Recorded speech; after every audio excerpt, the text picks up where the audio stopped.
नमस्कार दोस्तों, गुरुकुल में आपका स्वागत है। हम आशा करते हैं आप लोग बेहतर होंगे और बेहतरीन काम कर रहे होंगे। हम लोग पढ़ रहे हैं यूपी ट्रिपल एस सी लेखपाल के लिए। यूपी ट्रिपल एस सी के जितने भी पेपर होते हैं, प्रीवियस ईयर क्वेश्चंस, उनका हम लोग कर रहे हैं क्या, डिटेल एनालिसिस, ताकि हमको पता चल सके क्वेश्चंस कैसे फ्रेम होते हैं और उनके मोस्ट इंपॉर्टेंट टॉपिक्स क्या हैं। तो 82 क्वेश्चंस हम लोग कर चुके थे इकोनॉमिक्स के। अब हम लोग चलते हैं 83 नंबर क्वेश्चन पर, जो कि है कितनी प्रतिशत भारतीय जनसंख्या की आजीविका का प्राथमिक स्रोत कृषि है। जिनके ऑप्शंस हैं ए 54%, बी 58%, सी 62% और डी है 66%। तो इसका सही आंसर हो जाता है ऑप्शन ए 54%। वर्तमान में 46% से 58% तक भारतीय जनसंख्या की आजीविका का प्राथमिक स्रोत प्रत्यक्ष या अप्रत्यक्ष रूप से कृषि पर निर्भर है, और प्रश्नकाल के समय यह 54% था। भारतीय जनसंख्या आजीविका का स्रोत कृषि था। रोजगार तथा आजीविका सृजन में इसकी अधिकता के कारण कृषि को भारतीय अर्थव्यवस्था का मूलाधार माना जाता है। यह कच्ची सामग्री का भी एक महत्वपूर्ण स्रोत है तथा अनेक औद्योगिक उत्पादों, विशेषकर उर्वरक, कीटनाशी और कृषि औजारों तथा अनेक प्रकार की उपभोक्ता वस्तुओं के लिए इसकी भारी मांग है। अगला क्वेश्चन है, निम्नलिखित में से कौन सा भारतीय अर्थव्यवस्था का प्राथमिक क्षेत्र है। इनके ऑप्शंस हैं ए कृषि, बी उद्योग, सी सहकारिता, डी है उपरोक्त में से कोई नहीं। इसका सही आंसर हो जाता है ऑप्शन ए कृषि। कृषि भारतीय अर्थव्यवस्था का प्राथमिक क्षेत्र है। कृषि को अर्थव्यवस्था की रीढ़ कहा जाता है। सांख्यिकी एवं कार्यान्वयन मंत्रालय के आंकड़ों के अनुसार कृषि क्षेत्र का जीवीए में योगदान 2024-25 में 17.94% हो गया है। अगला क्वेश्चन है, भारत ने किस देश में भारत अफ्रीका कृषि और ग्रामीण विकास संस्थान IAIARD की स्थापना के लिए national bank for agriculture and rural development consultancy service NABCONS के साथ अप्रैल 2019 में समझौता ज्ञापन पर हस्ताक्षर किए हैं। इनके ऑप्शंस हैं ए जाम्बिया, बी मलावी, सी तंजानिया, डी है केन्या। इसका सही आंसर हो जाता है ऑप्शन बी मलावी। प्रश्नकाल के समय अप्रैल 2019 में भारत ने मलावी में भारत अफ्रीका कृषि और ग्रामीण विकास संस्थान की स्थापना के लिए नेशनल बैंक फॉर एग्रीकल्चर एवं rural development consultancy service NABCONS के साथ समझौता ज्ञापन पर हस्ताक्षर किया था। अगला क्वेश्चन है, 2018-19 के दौरान भारत द्वारा कुल कितने मिलियन टन अनाज, चावल और गेहूं का उत्पादन किए जाने का अनुमान है। इनके ऑप्शंस हैं ए 183.37%, सॉरी मिलियन टन। इसका सही आंसर है ऑप्शन सी। देखो, ये उस समय के करंट अफेयर के क्वेश्चन से तो इतना महत्व नहीं रखते हैं, लेकिन हमको ये देखना चाहिए क्वेश्चन पूछ क्या रहे हैं। जैसे कितने मिलियन अनाज का उत्पादन किए जाने का अनुमान है। तो जब इस बार हम लोग पढ़ेंगे तो हमको ये देखना होगा कि अनाजों का उत्पादन पूछता है और हम लोग कहाँ एक्सपोर्ट कर रहे हैं, फिर कहाँ पे ट्रेड सेंटर कुछ बन रहा है, मतलब ऐसे कोई बैंक बन रहा है। तो ये सब चीज़ें ध्यान में रखनी है। देखिए, फिर वही पूछा, भारत के सकल घरेलू उत्पाद 2019 में कृषि और संबद्ध क्षेत्र कितने % का योगदान हुआ। अभी हम लोगों ने ये क्वेश्चन पढ़ भी लिया था। ये कहाँ गया, देखो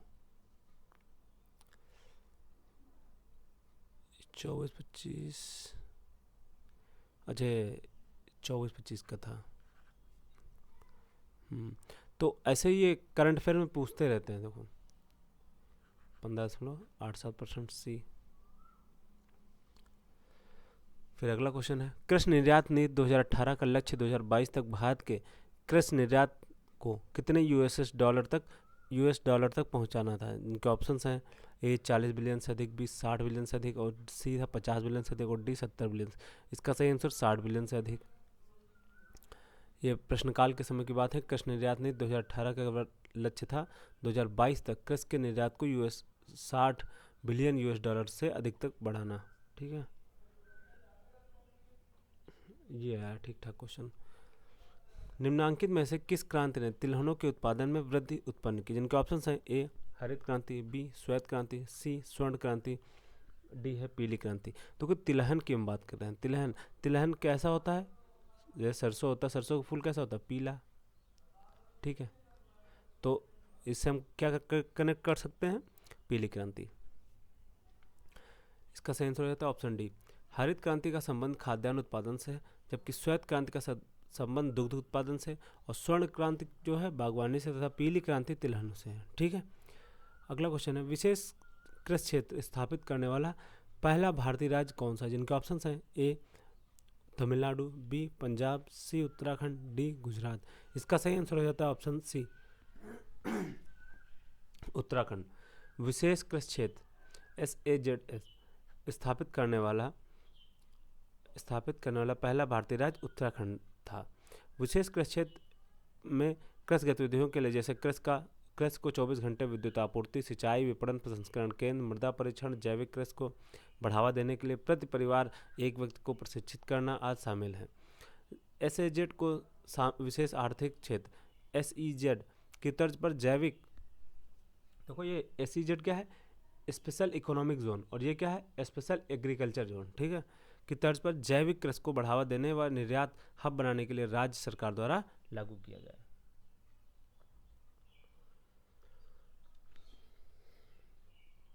अगला क्वेश्चन है, भारत में हरित क्रांति के जनक हैं जिनके ऑप्शन, ये देखो ये क्वेश्चन हम लोग कितनी बार डिस्कस कर चुके हैं, इसके आंसर सीधे आंसर लगाते हैं, option C MS Swaminathan. Bharat में 1960 के दशक के मध्य 1966 से 67 की कृषि में हरित क्रांति की शुरुआत हुई और परिणाम स्वरूप खाद्यान्न उत्पादन में आत्मनिर्भरता एवं तीव्रता आई, जिसका एकमात्र से अमेरिकी डॉक्टर MS स्वामीनाथन को जाता है। विश्व में हरित क्रांति का जनक अमेरिकी वैज्ञानिक कौन, नॉर्मन बोरलॉग को माना जाता है।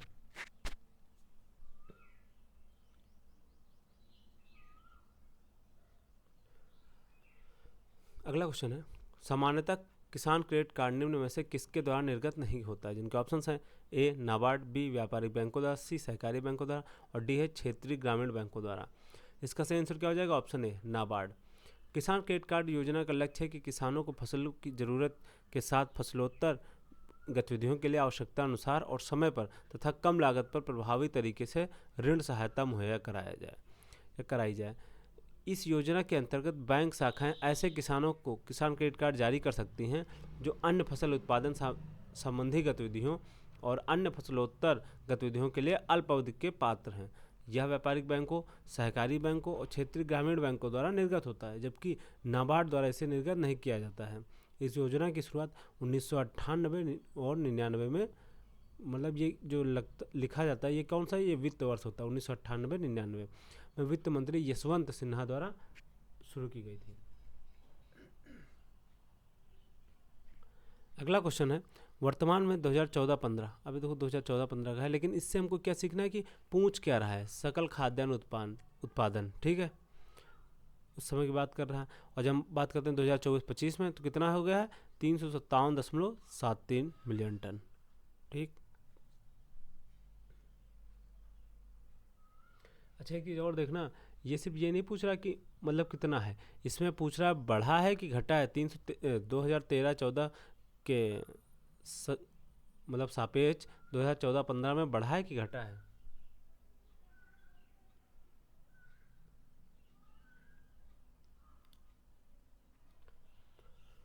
अगला क्वेश्चन है, वर्ष 2014-15 में भारत का कुल खाद्यान्न उत्पादन कितना था? जिनके ऑप्शंस हैं, अभी देखो फिर 14-15 का हो गया, तो इसका सही आंसर क्या था? Option B. 2014-15 का पूछा, लेकिन हमको 2025-26 का या फिर 24-25 का ये याद रखना है। 357.73 मिलियन टन। धान का न्यूनतम समर्थन मूल्य है, ये उस समय की बात है, कब? 2015 की। और जब हम बात करते हैं 2024-25 में, तो धान का कितना है? 2300, मतलब 23 रुपये प्रति किलो।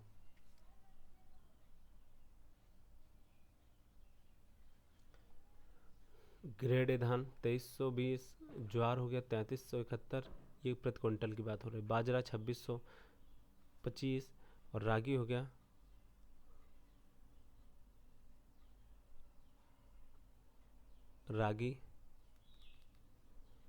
रागी है 4290, मक्का है 2225 और तूर अरहर है 7550। मूंग 8682, मूंगफली 6783, सूरजमुखी 7280, सोयाबीन 6783। अगला क्वेश्चन है, किसी फसल को सहायता देने के लिए सरकार निम्नलिखित में से कौन सी घोषणा करती है? जिनके ऑप्शंस हैं अधिकतम समर्थन मूल्य, ऑप्शन बी है न्यूनतम समर्थन मूल्य, ऑप्शन सी है मध्यम समर्थन मूल्य और ऑप्शन डी है प्रभावी समर्थन मूल्य।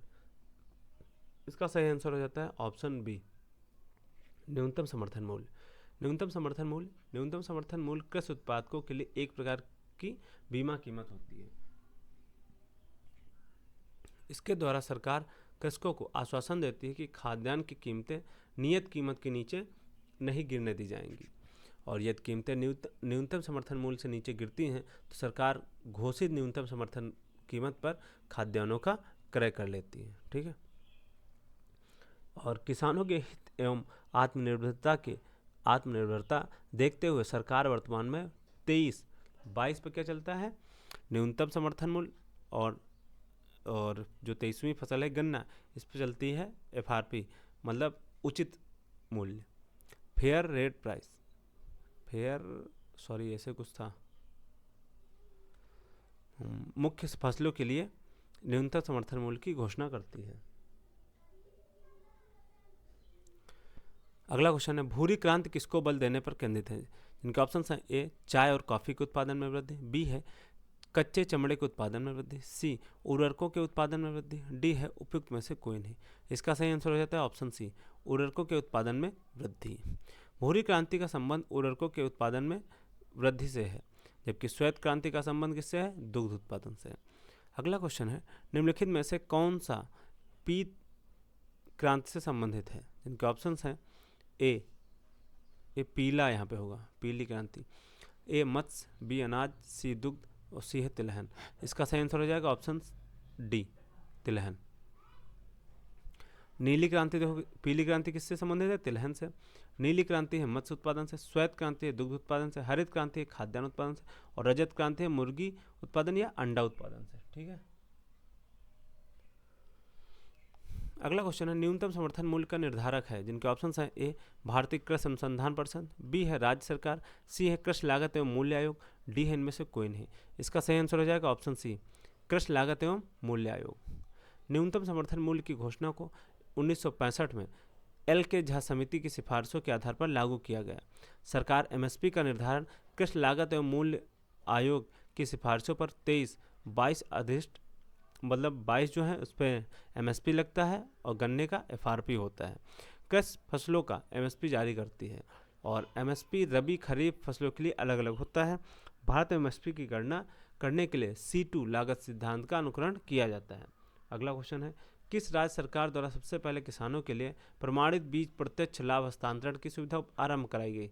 जिनके ऑप्शन हैं ए मध्य प्रदेश, बी उत्तर प्रदेश, सी पंजाब और डी है केरल। इसका सही आंसर हो जाता है ऑप्शन बी, उत्तर प्रदेश।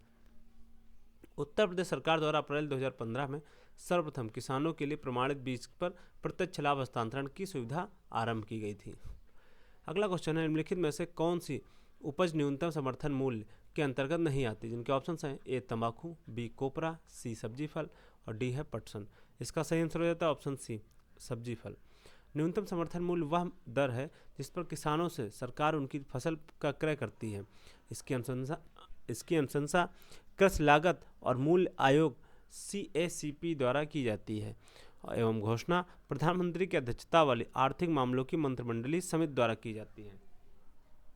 वर्तमान में 23 फसलों, 22 खाद्यान्न फसलें तथा गन्ने का FRP फेयर एंड रिमनरेटिव प्राइस के लिए MSP दी जाती है। इसमें सब्जी एवं फल शामिल नहीं है। अगला क्वेश्चन है, निम्नलिखित में से कौन सी दाल न्यूनतम समर्थन मूल्य के अंतर्गत सम्मिलित नहीं है? जिनके ऑप्शंस हैं ए अरहर, बी मसूर, सी उड़द, डी मूंग। इसका सही आंसर हो जाता है ऑप्शन बी, मसूर।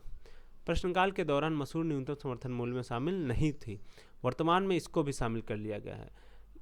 मसूर सहित रबी फसलों का विपणन 2026-27 के लिए न्यूनतम समर्थन मूल्य निम्न है, जैसे मसूर का 7,000, गेहूं का 2585, जौ का 2150, चना का 5875 और सरसों का 6200। ठीक है, अगला क्वेश्चन है, वर्ष 1965 में निम्नलिखित में से किस कृषि उपज के लिए न्यूनतम समर्थन मूल्य एमएसपी पहली बार घोषित किया गया? जिनके ऑप्शंस हैं ए कपास, बी तंबाकू, सी धान और डी गेहूं। इसका सही आंसर हो जाता है ऑप्शन सी धान। किसानों को उनकी फसल का उचित एवं लाभप्रद मूल्य सुनिश्चित करने के उद्देश्य से केंद्र सरकार द्वारा प्रमुख फसलों के लिए न्यूनतम समर्थन मूल्य एमएसपी की घोषणा की जाती है। इस संबंध में वर्ष 1965 में कृषि मूल्य आयोग की स्थापना की गई, जिसका नाम वर्ष 1985 में बदलकर कृषि लागत और मूल्य आयोग कर दिया गया। वर्ष 1965 में पहली बार धान के लिए न्यूनतम समर्थन मूल्य घोषित किया गया था। अगला क्वेश्चन है, इनमें से कौन सा भारत में कृषि विपणन के मुख्य दोषों में से एक नहीं है? जिनके ऑप्शन हैं ए भंडारण सुविधा की कमी, बी परिवहन की कमी, सी अनुकूल मंडी, डी मार्केट इंटेलिजेंस की कमी। इसका सही आंसर हो जाता है ऑप्शन सी अनुकूल मंडी। देखो, मुख्य दोषों में से एक नहीं पूछा गया है, ये चीज़ें याद रखना। तो भारत में कृषि विपणन के मुख्य दोष निम्न है: भंडारण का सुविधा की कमी, परिवहन की कमी, मार्केट इंटेलिजेंस की कमी और वित्तीय स्रोत की कमी आदि। अनुकूल मंडी कृषि विपणन दोषों में शामिल नहीं है।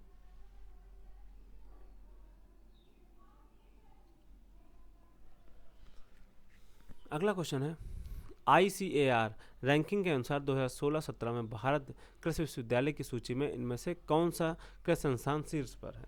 इनके ऑप्शन हैं A national dairy research institute Karnal Haryana, B है भारतीय कृषि अनुसंधान संस्थान नई दिल्ली, ऑप्शन सी है कृषि विज्ञान विश्वविद्यालय बेंगलुरु, ऑप्शन डी है असम कृषि विश्वविद्यालय जोरहाट।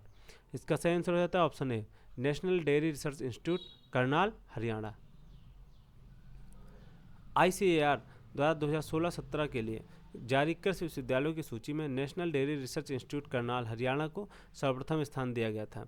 ICAR की रैंकिंग के अनुसार भारतीय कृषि अनुसंधान संस्थान नई दिल्ली ने वर्ष 2025 में शीर्ष स्थान हासिल किया है। अगला क्वेश्चन है, भारत में कई केंद्रीय सरकारी संगठन हैं जो कृषि विपणन में शामिल हैं। इनमें से कौन सा ऐसा संगठन नहीं है? जिनके ऑप्शन हैं ए भारत का कपास निगम, बी भारतीय खाद्य निगम, सी कृषि लागत और कीमतों का आयोग, डी है भारत के कृषि निगम। इसका सही आंसर हो जाएगा ऑप्शन डी भारत के कृषि निगम। भारत के कृषि निगम कृषि विपणन में शामिल नहीं है। भारत में कृषि विपणन को बढ़ावा देने के लिए कपास निगम, नेफेड, भारतीय खाद्य निगम, कृषि और लागत कीमतें आयोग उत्तरदायी हैं। अब ये फिर उस समय के करंट अफेयर के एक अगला क्वेश्चन है, जो कि 2019-20 में विपणन के लिए गेहूं का न्यूनतम समर्थन मूल्य प्रति क्विंटल के बारे में पूछ रहा है। देखो, क्वेश्चंस भी आपको ध्यान रखने पड़ेंगे। जैसे राजस्व मंडी परिषद है, तो आपको मंडी के बारे में, बाजार के बारे में अधिकांशतः चीज़ें पता होनी चाहिए। इसका सही आंसर क्या था? 1840। और अब हम लोग देख लेंगे 26-27 के लिए गेहूं का MSP कितना है? 2585। और अभी हम लोगों ने इससे पहले भी पढ़ा है। अगला क्वेश्चन है, अधिक अन्न उपजाओ अभियान किस वर्ष प्रारंभ किया गया था? जिनके ऑप्शन हैं ए 1954, बी 1948, सी 1946 और डी है 1952। इसका सही आंसर हो जाएगा ऑप्शन बी 1948। अधिक अन्न उपजाओ अभियान वर्ष 1948 में प्रारंभ किया गया था। इसका उद्देश्य किसानों के लिए बेहतर तकनीकी की व्यवस्था करना था ताकि उपज की मात्रा बढ़ाई जा सके। यह अभियान अपने लक्ष्यों को प्राप्त करने में विफल रहा। अगला क्वेश्चन है, भारत में मुख्य नाइट्रोजन उर्वरक यूरिया के लिए सब्सिडी को एक नीति के माध्यम से विनियमित किया जाता है, जिसमें इसे किसानों को खालिस्तान प्रति टन के अधिकतम खुदरा मूल्य नीम कोटेड के लिए 5% अधिक पर प्रदान किया जाता है। इनके ऑप्शन हैं ए 4730, बी 3950, सी है 2480 और डी है 5360। इसका सही आंसर हो जाता है ऑप्शन डी 5360। भारत में मुख्य रूप से नाइट्रोजन उर्वरक यूरिया के लिए सब्सिडी एक नीति के माध्यम से विनिर्मित किया जाता है, जिसमें इसे किसानों को 5360 प्रति टन के अधिकतम खुदरा मूल्य नीम कोटेड के लिए 5% अतिरिक्त पर प्रदान किया जाता है। अगला क्वेश्चन है, उच्च पैदावार वाले बीज की किस्में सोनालिका और कल्याणी सोना किस फसल से संबंधित हैं? जिनके ऑप्शन हैं ए जौ, बी चावल, सी गेहूँ और डी मक्का। इसका सही आंसर हो जाता है ऑप्शन सी गेहूँ। सोनालिका और कल्याण सोना गेहूं से संबंधित बीज हैं जो उच्च पैदावार के लिए जाने जाते हैं। गेहूं की अन्य किस्में Malvi 533, RL 213, KRL 210, Sujata, DL 803, राज 1555 आदि हैं।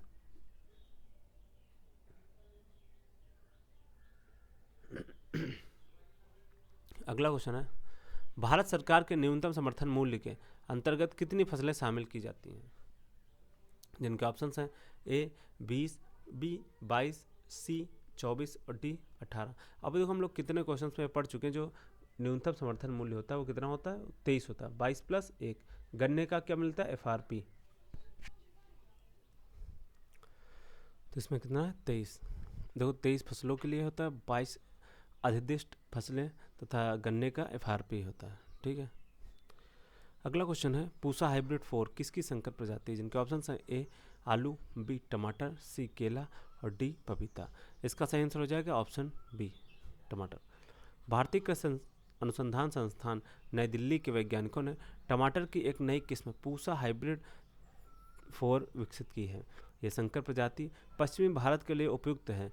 इस प्रजाति के 1 हेक्टेयर में रोपाई के लिए लगभग 100 से 150 ग्राम बीज पर्याप्त होते हैं।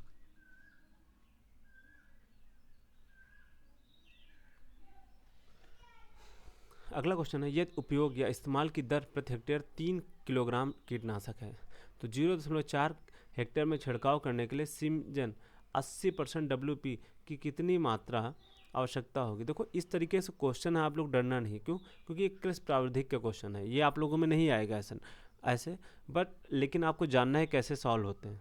तो इसका सही आंसर क्या है? Option 1.5 kg। तो 1 हेक्टेयर में उपयुक्त कीटनाशक 3 kg है, 100% WP है। और 0.4% हेक्टेयर में उपयुक्त कीटनाशक, तो इसको क्या किया गया? पहले तो ये जो 3 kg था इसको 0.4 से मल्टीप्लाई किया गया। अब इसके बाद पहले इसकी दक्षता कितनी थी? 100%, और उसकी कितनी है? 80। तो उसके साथ इसके अनुपात में इसको लगाया गया, तो कितना आया आंसर? 1.5 किलोग्राम। ठीक है। अगला क्वेश्चन है, छिड़काव किए जाने वाले द्रव सांद्रता की गणना करें जबकि 1.51 मोनोक्रोटोफास 36 SC को कहीं दहाई सैकड़ा हजार 10,001 छिड़काव का द्रव बनाकर 2 हेक्टेयर मिर्च की फसल पर उपयोग किया जाता है। जिनके ऑप्शंस हैं ए 0.01%, बी 0.05%, सी 0.04%, डी है 0.03%। इसका सही आंसर है ऑप्शन बी 0.05%। जब 1.51 मोनोक्रोटोफास 36 SC को 10,001 छिड़काव का द्रव बनाकर 2 हेक्टेयर मिर्च की फसल में उपयोग किया जाता है तब छिड़काव किए जाने वाले द्रव की सांद्रता 0.05% होगी।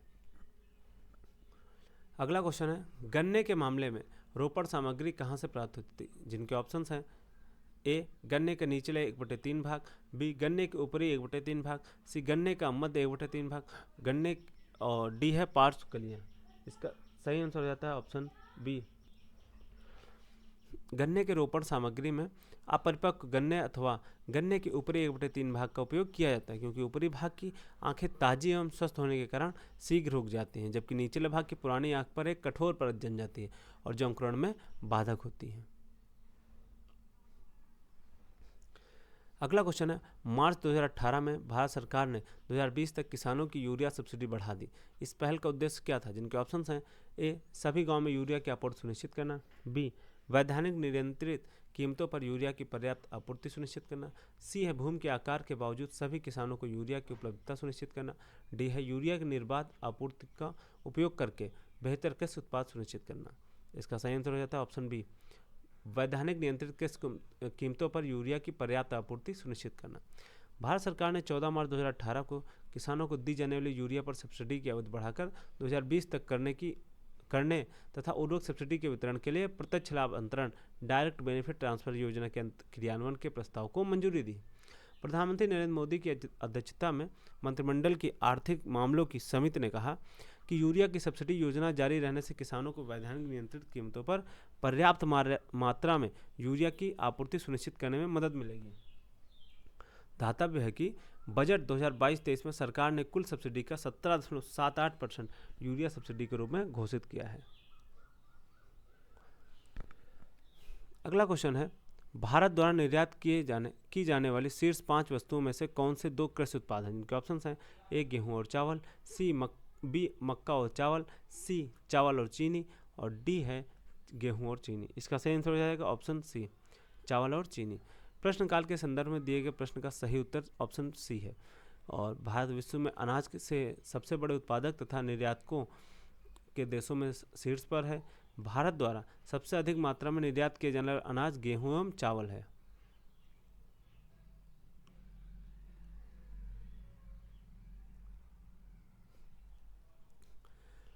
अगला क्वेश्चन है, भारत की जनसंख्या का कितना परसेंट रोजगार के लिए कृषि पर निर्भर है?